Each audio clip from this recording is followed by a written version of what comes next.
በ25 ዩቲዩብ አውቶሜሽን ቤስት ኒሾች መካከል አንዱ ነው። ነገር ግን 99 የሚሆነው ፐርሰንት ዩቲዩብ ቻናል እርሊ ፌል ያደርጋል። ኦልሞስት የሚሳካለት 1% የሚሆነው ነው። እኔም በሆን ዩቲዩብ አውቶሜሽንን ለ3 ወር ያክል ስሞክረው ነበረ።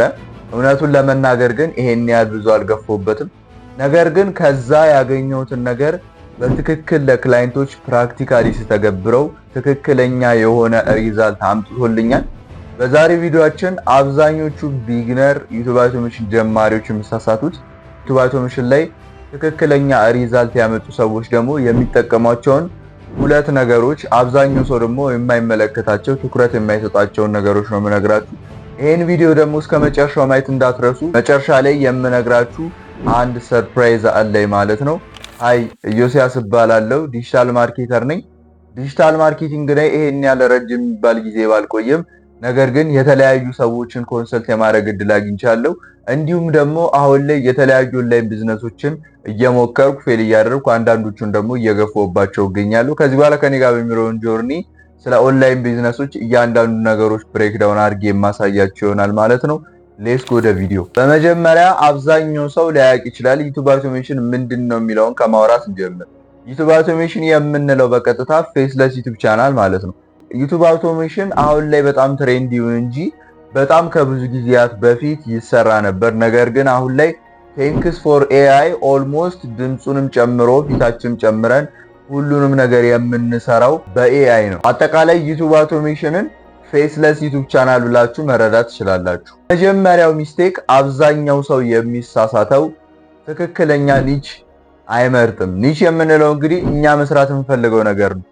ነገር ግን ዩቲዩብ አውቶሜሽን ላይ ወይም ደግሞ ፌስለስ ዩቲዩብ ቻናል ላይ ስትመጡ እናንተ የምትወዱትን ኒች ሳይሆን የምትሰሩት ብዙ ረቨን ሊያስገኝላችሁ የሚችል ኤዲቲንጉ ቀላል የሆነ ኤንዜን ደግሞ ብዙ ኢንካም ለእናንተ ሊሰጣችሁ ኒች ነው መርጥ እንጂ እናንተ ስለምትወዱት ኦር ደግሞ እንደ ፐርሰናል ብራንድ ጀስት የራሳችሁ ነገር ሼር እያደረጋችሁ የምታርጉበት ቻናል አይደለም።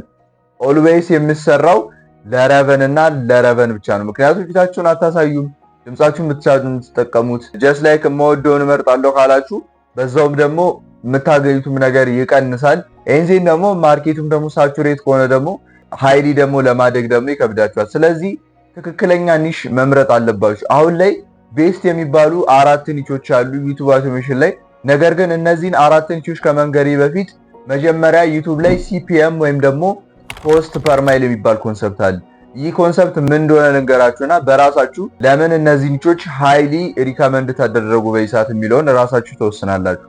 ሲፒኤም ወይም ኮስት ፐር ማይል የምንለው ነገር እናንተ ቻናል 1000 ሰብስክራይብ ወይም ደግሞ 4000 ዋች አወር ካገኘ በኋላ ወይም ደግሞ ዩቲዩባችሁ ሞኔታይዝ ከሆነ በኋላ ዩቲዩብ በእናንተ ቪዲዮ ማስታወቂያዎችን ያስተዋውቃል። ድርጅቶች ይመጣሉ፣ ከዩቲዩብ ጋር ኔጎሽዬት ይፈጽማሉ። ከዛ በኋላ በእናንተ ቪዲዮ ዩቲዩብ ማስታወቂያዎችን ያስተዋውቃል። ሲፒኤም ወይም ኮስት ፐር ማይል የምንለው ከዛ ማስታወቂያ የምታገኙት ገንዘብ ነው።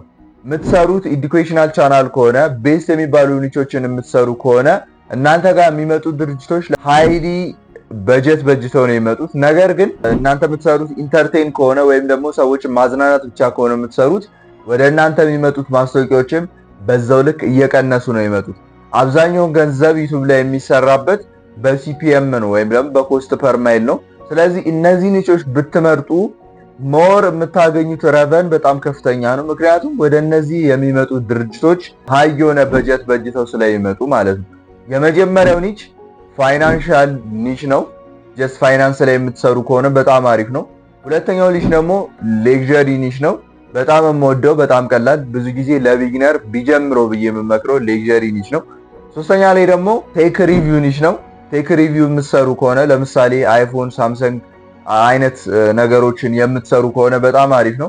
ኤንዜን የመጨረሻው ደግሞ ቢዝነስ እና ኤአይ ሪሌትድ ኒች የምትሰሩ ከሆነ ማለት ነው።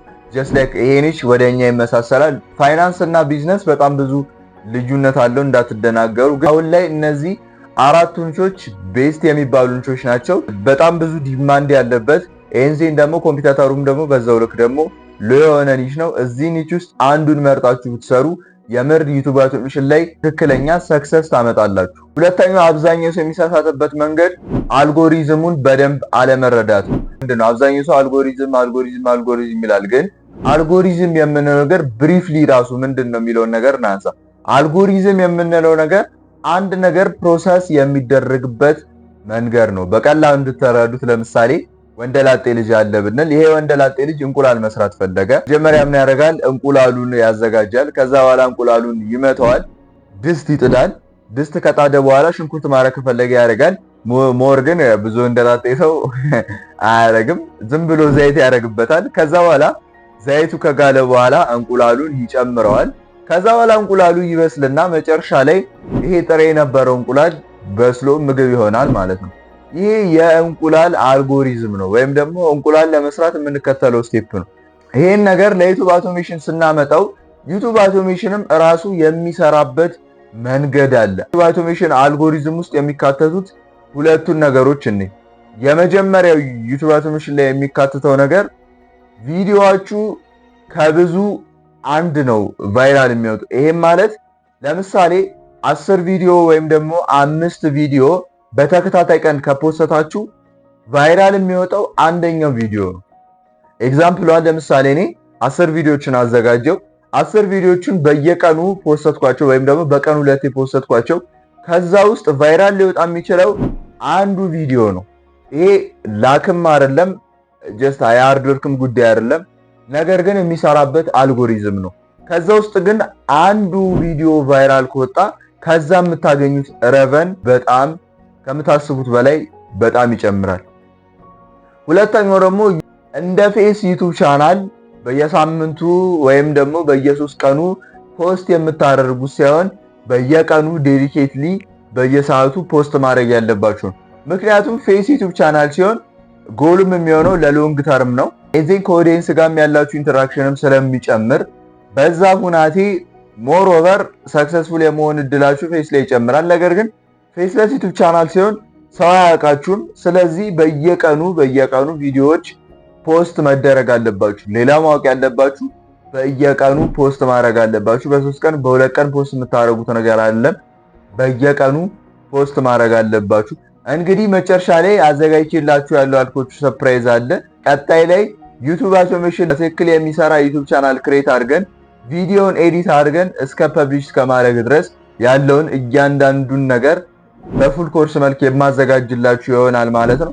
ሞር ኦቨር ሌክዠሪ ቻናል ላይ ኤዲቲንጉም ቀላል ነው። በየቀኑም ልስራው ብትሉ ይቀላችኋል። ሌላውን ኒሽን ከመረጣችሁ ሞር ተጨማሪም ሰው ሊያስፈልጋችሁ ይችላል። አሁን ላይ ግን ጀስት ልጀምሩት የምትችሉት ብቻችሁን ስለሆነ ሌክዠሪ ቻናል መርጣችሁ ብትሰሩ ብዬ መክራችኋለሁ። ዛሬ ቪዲዮአችን ይሄን ይመስል ነበረ። ቪዲዮን ከወደዳችሁት ላይክ አድርጉት።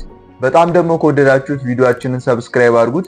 ቻናላችንን እናሳድገው። 46% የሚሆነው ሰው ተመልካች ነው። አብዛኛው ሰው ግን ይህን ቻናል ሰብስክራይብ አላደርግም። ቻናሉን ሰብስክራይብ ብታደርጉ ከምታስቡት በላይ በጣም ብዙ ነገር ትጠቀማላችሁ። ከዚህ በፊት ስለ ዲጂታል ማርኬቲንግ ዲቴል የሰራሁት ቪዲዮ አለ። እዛ ቪዲዮ ላይ እንገናኝ።